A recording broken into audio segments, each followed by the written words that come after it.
নমস্কার বন্ধুরা, ডোনার রান্নাঘরে সকলকে স্বাগত জানাই। হাতের কাছে সহজ উপকরণ দিয়ে বানিয়ে ফেলুন অত্যন্ত মজার এবং মুখরোচক এই রান্নাটি। আমার আজকের রেসিপি স্টাফড ক্যাপসিকাম।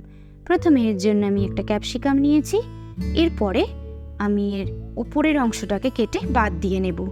তারপর ভিতরের দানাযুক্ত অংশটা ছুরির সাহায্যে কেটে বাদ দিলাম।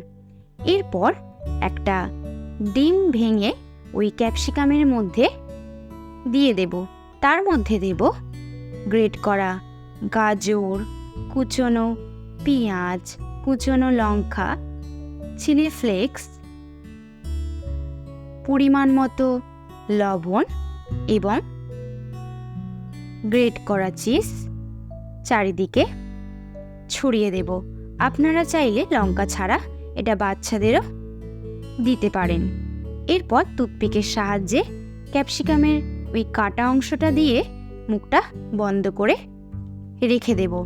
এরপরে কড়াইয়ে তেল ব্রাশ করে একে একে ক্যাপসিকামগুলোকে সাজিয়ে বসিয়ে দিয়ে গ্যাসের ফ্লেম লোতে রেখে ঢাকা দিয়ে আমি 30 মিনিট রান্না হতে দিলাম।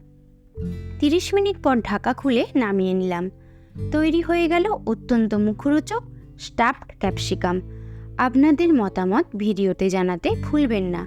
আর ভিডিওটি যদি ভালো লেগে থাকে লাইক করে প্রিয়জনের সাথে শেয়ার করে নেবেন। আর আপনি যদি চ্যানেলে নতুন হয়ে থাকেন তাহলে সাবস্ক্রাইব করে নেবেন এই রকম নিত্য নতুন ভিডিও পাওয়ার জন্য।